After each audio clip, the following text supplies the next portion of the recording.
Oh,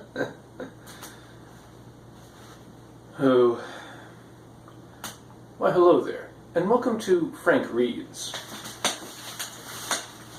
I'm Frank Hasenmuller, and I've been reading some of my favorite stories lately, and I thought I'd share them with you. I enjoy them, and I hope you will too. Today we are revisiting British author Neil Gaiman, who will probably still be the most recent author I will ever read, because a couple of months ago he sent out a tweet giving blanket permission to people to read his stories during the COVID-19 pandemic. So I thought I'd go ahead and take advantage of his very generous offer once again.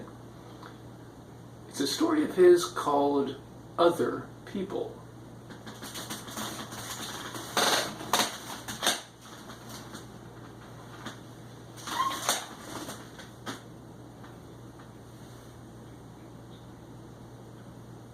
Time is fluid here, said the demon. He knew it was a demon the moment he saw it. He knew it just as he knew the place was hell. There was nothing else that either of them could have been. The room was long, and the demon waited by a smoking brazier at the far end. A multitude of objects hung on the rock-gray walls, of the kind that it would not have been wise or reassuring to inspect too closely. The ceiling was low, the floor oddly insubstantial. "Come close," said the demon, and he did. The demon was rake-thin and naked. It was deeply scarred, and it appeared to have been flayed at some time in the distant past. It had no ears, no sex.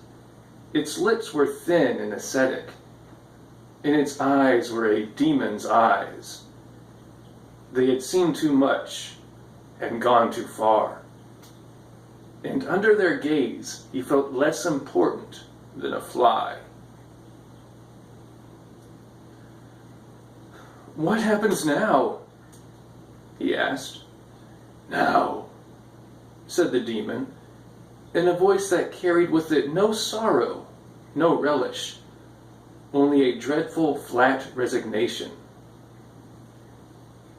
"you will be tortured." "For how long?" But the demon shook its head and made no reply. It walked slowly along the wall, eyeing first one of the devices that hung there, then another. At the far end of the wall, by the closed door, there was a cat-o'-nine-tails made of frayed wire. The demon took it down with one three-fingered hand and walked back, carrying it reverently. It placed the wire tines onto the brazier and stared at them as they began to heat up. "That's inhuman." "Yes." The tips of the cat's tails were glowing a dead orange. As the demon raised its arm to deliver the first blow, it said, "In time, you will remember even this moment with fondness." "You are a liar." "No," said the demon. "the next part," it explained, in the moment before it brought down the cat, "is worse." Then the tines of the cat landed on the man's back with a crack and a hiss, tearing through the expensive clothes, burning and rending and shredding as they struck, and, not for the last time in that place, he screamed. There were 211 implements on the walls of the room, and in time he was to experience each of them. When, finally, the Lazarene's daughter, which he had grown to know intimately, had been cleaned and replaced on the wall in the 211th position. Then, through wrecked lips, he gasped, "Now what?" "Now," said the demon, "the true pain begins." It did. Everything he had ever done that had been better left undone, every lie he had told to himself or told to others, every little hurt and all the great hurts, each one was pulled out of him, detail by detail, inch by inch. The demon stripped away the cover of forgetfulness, stripped everything down to truth, and it hurt more than anything. "Tell me what you thought as she walked out the door," said the demon. "I thought my heart was broken." "No," said the demon, without hate. "You didn't." It stared at him with expressionless eyes, and he was forced to look away.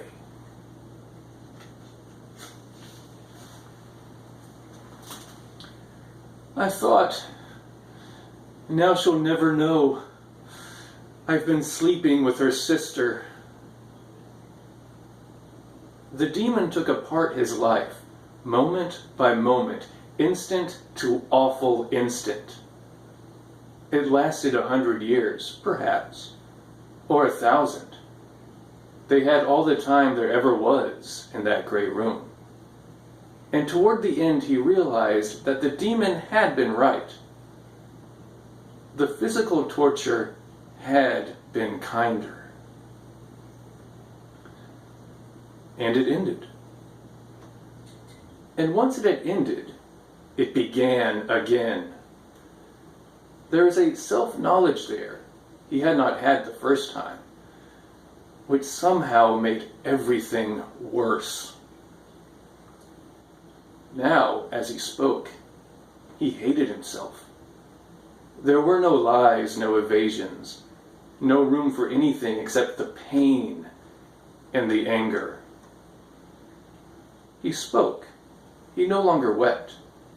And when he finished, 1,000 years later, he prayed that now the demon would go to the wall and bring down the scaning knife, or the choke pear, or the screws. "Again," said the demon. He began to scream. He screamed for a long time. "Again," said the demon, when he was done, as if nothing had been said. It was like peeling an onion. This time through his life, he learned about consequences. He learned the results of things he had done, things he had been blind to as he did them, the ways he had hurt the world, the damage he had done to people he had never known, or met, or encountered. It was the hardest lesson yet. "Again," said the demon, 1,000 years later. He crouched on the floor beside the brazier, rocking gently, his eyes closed, and he told the story of his life, re-experiencing it as he told it, from birth to death, changing nothing, leaving nothing out, facing everything. He opened his heart. When he was done, he sat there, eyes closed, waiting for the voice to say, "Again." But nothing was said. He opened his eyes. Slowly he stood up. He was alone. At the far end of the room, there was a door, and as he watched, it opened. A man stepped through the door. There was terror in the man's face, in arrogance and pride. The man, who wore expensive clothes, took several hesitant steps into the room and then stopped. When he saw the man, he understood. Time is fluid here,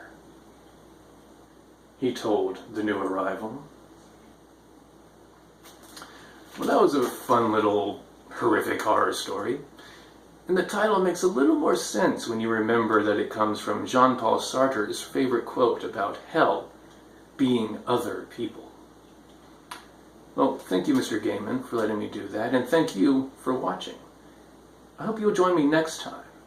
And until then, keep reading.